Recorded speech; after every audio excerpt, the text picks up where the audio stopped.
नमस्कार। आपका बहुत बहुत सहयोग मिल रहा है, इसके लिए आप सभी को बहुत बहुत धन्यवाद है। आज हम मैं कक्षा 10वीं के विद्यार्थियों के लिए एक बहुत ही अच्छी पहल करने जा रहे हैं कि सभी विद्यार्थियों को आज उस विद्यार्थी की कॉपी का अवलोकन करवाएंगे, विश्लेषण करवाएंगे कि जिसने पिछली बार सर्वाधिक अंक प्राप्त करके पूरे राजस्थान में माध्यमिक शिक्षा बोर्ड में प्रथम स्थान प्राप्त किया है। अब उस विद्यार्थी ने किस प्रकार से पढ़ाई की है, किस प्रकार के उसके गुरुजनों ने उसको पढ़ाया, उनको बहुत बहुत धन्यवाद कि उस बच्चे को इस मुकाम तक पहुंचाया। दूसरी बात यह है कि उस विद्यार्थी ने बोर्ड की परीक्षा में किस प्रकार से पेपर को हल किया है, किस प्रकार उन्होंने उस पेपर के अंदर हर प्रश्न को किया है जिससे कि उससे सर्वाधिक अंक प्राप्त हुए। इसी पहल में, इसी कड़ी में आपके लिए भी ये वीडियो बनाया है कि आप भी देख सको किस प्रकार से। आपसे एक निवेदन रहेगा कि इस वीडियो को पूरा देखें और आपका सहयोग मिल रहा है, इसके लिए आपको बहुत बहुत धन्यवाद। आप इस चैनल को AB एजुकेशन जो आपके लिए लेके आ रहा है इस प्रकार की छोटी छोटी चीज़ें, तो आप उसको ज़रूर सब्सक्राइब करें और भी लोगों को सब्सक्राइब करवाने के लिए प्रोत्साहित करें। और मैं ये चाहता हूँ कि ये वीडियो हर जो 10वीं क्लास का छात्र है, चाहे छात्र हो चाहे छात्रा हो, सभी इसको ज़रूर देखें। सभी अभिभावकों से निवेदन है कि आपको अगर ये वीडियो मिलता है तो आप ज़रूर अपने बच्चों को दिखाएं। सभी शिक्षकों से भी निवेदन है कि अपने विद्यार्थियों तक ये वीडियो पहुंचाए। देखो, ये फेक नहीं है, ये माध्यमिक शिक्षा बोर्ड अजमेर राजस्थान के वेबसाइट से ही इसको डाउनलोड किया गया है। इस पे ये देखो माध्यमिक शिक्षा बोर्ड अजमेर का लोगो लगा हुआ है, ये वन मोर लगी हुई है। इसमें कुल पृष्ठ संख्या है जो 24 है कवर सहित, ये भी विद्यार्थियों को ध्यान रखना होता है। अब यहाँ से सबसे पहले शुरू करते हैं कि यहाँ पर जो विद्यार्थी होते हैं उनके रोल नंबर भरने होते हैं, यहाँ वर्ड्स में लिखने होते हैं, हिंदी में नामांकन यहाँ शब्दों में लिखना होता है। इसके अलावा ध्यान रहे कि उत्तर पुस्तिका में कहीं पर भी अपने नामांकन नहीं लिखे जाए। माध्यम क्या है वो यहाँ लिखा जाता है, विषय, परीक्षा का दिन और दिनांक, ये आवश्यक चीज़ें हैं। इसके अलावा कहीं कोई विद्यार्थी को अपने रोल नंबर नहीं लिखने होते हैं, यहाँ पर कुछ नहीं लिखना होता है। उसके बाद में ये पृष्ठ खाली होता है। ये सामान्य से निर्देश होते हैं जो परीक्षार्थियों के लिए कि समस्त प्रश्नों को हल करना शब्द सीमा में उसी उत्तर पुस्तिका में करना है। विशेष परिस्थितियों में अतिरिक्त पुस्तक पृथक से उत्तर पुस्तिका भरी हुई होने पर पर्यवेक्षक या वीक्षक की अनुशंसा पर उपलब्ध करवाई जाएगी। प्रश्न पत्र पर निर्धारित स्थान पर ही नामांकन लिखे और दूसरी जगह नहीं लिखना है। और दूसरी मेन बात इसको ध्यान रखना है कि प्रश्न पत्र हल करने के पश्चात जिस पृष्ठ पर हल समाप्त हो जाता है उसके अंत में आपको समाप्त लिखना जरूरी होता है। ये देखो, ध्यान रखना, समाप्त लिखना है। और समाप्त लिखने के बाद में जितने भी पृष्ठ बचते हैं उस पर आड़ी या तिरछी लाइन खींच दी जाए। इसके अलावा यहाँ कुछ निर्देश दिए हुए थे जो आपको पढ़ लेने चाहिए, जिसमें अनुचित साधनों का प्रयोग नहीं करना है, अंदर फोन नहीं ले जाना है, किसी प्रकार के चल डिवाइस इस प्रकार से नहीं ले जाना है, जैसे कम मोबाइल है, कैलकुलेटर है आदि, कागज पुस्तक आदि, ये सारी सामान्य सी जानकारी है। फिर उसके बाद में यहाँ से आपके शुरू होता है परीक्षार्थियों का उत्तर लिखना। ये देखो कॉलम बना हुआ है, हाशिया बना हुआ है, यहाँ आपको प्रश्न संख्या लिखनी है, इससे बाहर नहीं लिखनी है। और यहाँ परीक्षार्थी जैसे ये दिया उत्तर शुरू करना, ये आपका पृष्ठ संख्या 1 है, ये माध्यमिक शिक्षा बोर्ड का लोगो लगा हुआ है, इसमें कुछ नहीं लिखे बस। यहाँ से देखो इन्होंने पहला प्रश्न महाजनपदों के नाम, तो मगध और कौशल इन्होंने दिया है, देखो बीच में लाइन छोड़ी। फिर दूसरा प्रश्न का लगाया, देखो ध्यान रखना है विद्यार्थियों, प्रश्न आपको नहीं लिखना है, प्रश्न लिखने में आपका समय जाता है, इसलिए ध्यान रखना है कि आपको कभी भी प्रश्न नहीं लिखना है। उसके बाद में उन्होंने देखो दूसरा प्रश्न लिखा है, बलबन ने मंगोलों के आक्रमण से अपने राज्य की रक्षा के लिए एक विभाग का गठन किया था, उसे क्या कहा गया था? दीवान आरीज कहा गया था। उसके बाद में ये 3 नंबर प्रश्न लिखा है कि लोकतंत्र के बहुरूवादी सिद्धांत के समर्थक है, जेलॉस्की तथा डिग्वी थे। उसके बाद में उन्होंने अगला प्रश्न चौथा लिखा, देखो तुंगभद्रा बहुउद्देशीय परियोजना में आंध्र प्रदेश व कर्नाटक राज्य का हिस्सा है। उसके बाद में पांचवा प्रश्न लिखा है कि उत्पादन उपयोगिता का सर्जन व मूल्य वृद्धि का सर्जन ही उत्पादन कहलाता है। बड़े सटीक और बिना किसी आलतू फालतू शब्दों का प्रयोग किए हुए उन्होंने बहुत सुंदर परिभाषा दी है। उसके बाद में देखो ये प्रश्न आता है कि तृतीय क्षेत्र की गतिविधियों में परिवहन और संचार आदि शामिल होते हैं। उसके बाद में ये देखो प्रश्न संख्या 2 शुरू होता है। इन्होंने 7वां प्रश्न दिया है।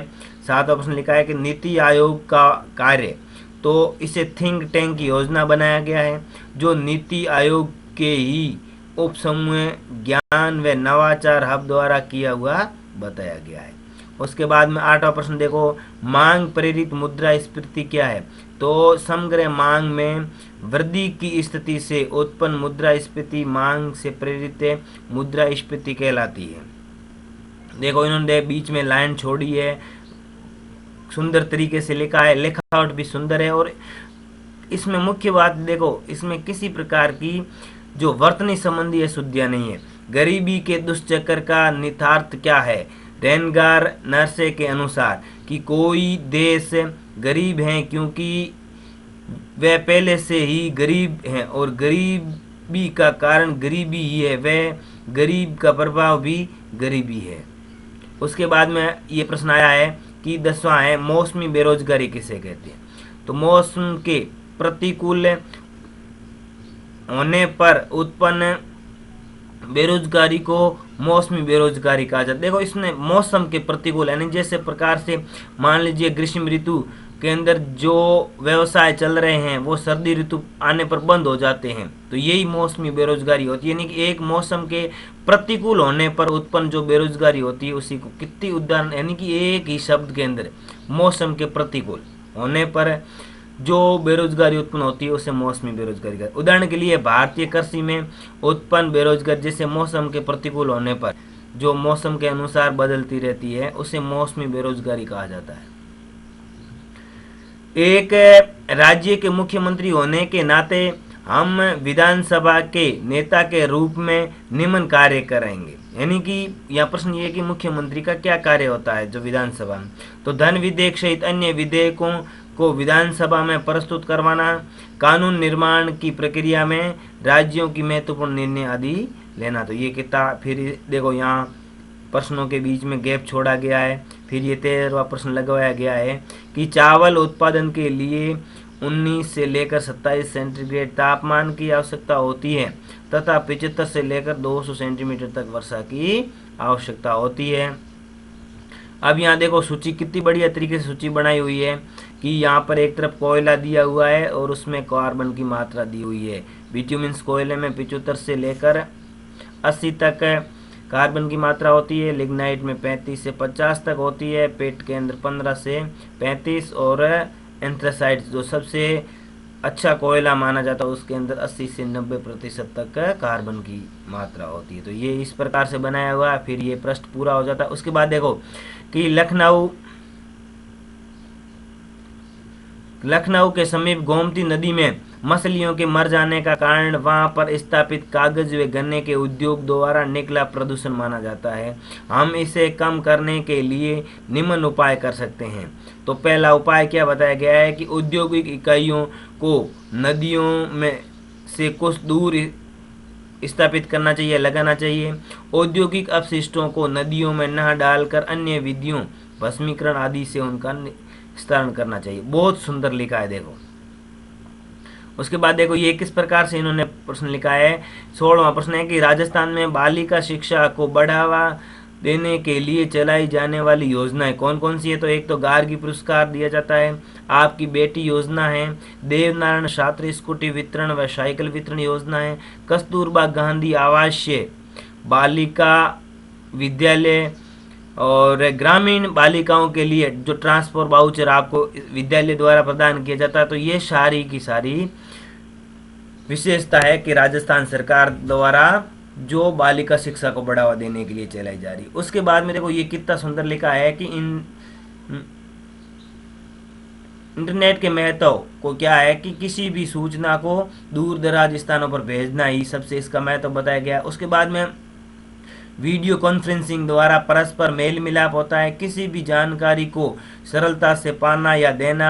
उन्नत संचार के लिए मोबाइल तकनीकी विभिन्न ऐपों के माध्यम से प्रयोग करना, यानी कि ये इंटरनेट के इन्होंने कार्य बताए थे। उसके बाद में है वाहन चलाते समय बरती जाने वाली सावधानी कौन कौन सी है। तो वाहन को उचित गति सीमा में ही चलाना चाहिए। यातायात संकेतों का पालन करना चाहिए।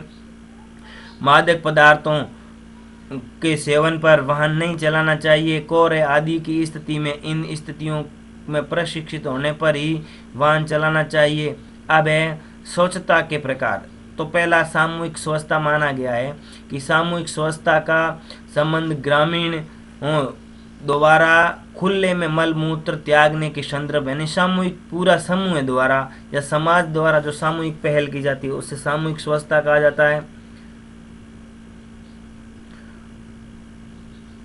उस स्वच्छता के बारे में बताया, इसके अंतर्गत आता है शुष्क स्वच्छता। शुष्क स्वच्छता का संबंध शौचालय के आदि की स्वच्छता के लिए अपनाए गए अन्य प्रयासों से है, जिसे हाथ धोना ही काफ़ी नहीं होता है। उसके बाद में 20वां प्रश्न दिया है कि अशोक के शासनकाल में इन दो पदों पर नियुक्ति व्यवस्था की गई थी। एक तो धम्म यात्रा के लिए, जो धम्म की यात्रा है, अशोक ने पहले बिहार यात्रा की थी जिसे उन्हें पशुओं की बलि दी जाती थी। अशोक ने इन्हें हटवाकर धम्म यात्रा की शुरुआत की थी, जिसमें पवित्र बौद्ध स्थलों की यात्राएं कर श्रमणकों व ब्राह्मणों को दान दिया जाता था। उसके बाद में धम्म महापात्र। अशोक ने राज्य अभिषेक के 13वें वर्ष में धम्म महापात्र की नियुक्ति की थी, जिसका प्रमुख कार्य धम्म का प्रचार करना और केंद्रियों की संख्या कम करना था, कैदियों की। उसके बाद में अनेक परिवारों के आर्थिक सहायता भी दी थी, तो ये धम्म। उसके बाद में देखो 22वां प्रश्न कितना बढ़िया लिखा है कि यूरोप में राष्ट्रवाद व्यक्ति की देश के प्रति निष्ठा व प्रेम देशभक्ति के निम्न कारण थे। तो राष्ट्रवाद का पहला कारण बताया गया है मध्यम वर्ग का। अब विद्यार्थियों आपसे ये निवेदन है कि आप जो बड़े प्रश्न करने जा रहे होते हैं, जो 5 नंबर के या 7 नंबर के आते हैं या 6 नंबर के या 4 नंबर के, तो उनको इस प्रकार के अलग पॉइंट द्वारा आप उनको दर्शाइए। जैसे मध्यम वर्ग का उदय, देखो इसके नीचे ये लाइन खींची गई है, यहाँ स्टार बनाया गया है, फिर यहाँ से ये लाइन छोड़ी गई है, इसको अलग बताया गया है, फिर ये लिखा गया है कि यूरोप में पहले कुलीन वर्ग की सत्ता थी, लेकिन जैसे जैसे औद्योगिक क्रांति का विस्तार हुआ, लोगों के आर्थिक दशा में परिवर्तन हुआ, तब एक नए वर्ग मध्यम वर्ग का उदय हुआ था, जिसने कुलीन वर्ग के विशेष अधिकारों का खंडन किया और लोगों में राष्ट्रवाद की भावना। अब देखो दूसरा पॉइंट यहाँ लगाया, स्टार बनाया, फ्रांस की क्रांति का प्रभाव, तो वहाँ पर फ्रांस की क्रांति का प्रभाव पड़ा। अब उसके बाद में देखो तीसरा पॉइंट लगाया है कि क्रांतिकारी भावना, तो वहाँ पर क्रांतिकारी भावनाओं का भी विकास हुआ था, जिसके बारे में वर्णन किया। उसके बाद में ये देखो चौथा पॉइंट लगाया वहाँ की भाषा और साहित्य, तो राष्ट्रवाद की भावना को जगाने में भाषा का भी मुख्य योगदान रहता है। वहाँ के रूस की जो पॉलिसी भाषा को हटाकर उस जबरन थोपी की, ये सारी बातें इन्होंने बताई। अब उसके बाद देखो 23वां प्रश्न है, हम लोकतंत्र की सफलता के लिए व्यक्ति केंद्रित भावना की आवश्यकता मानते हैं, जिसे निम्न 2 परिस्थितियों से सक्रिय होती है। पहला देखो स्वतंत्र व निष्पक्ष न्यायपालिका होनी चाहिए। इन्होंने पहला पॉइंट बनाया कि जो न्यायपालिका की स्वतंत्रता से व्यक्ति के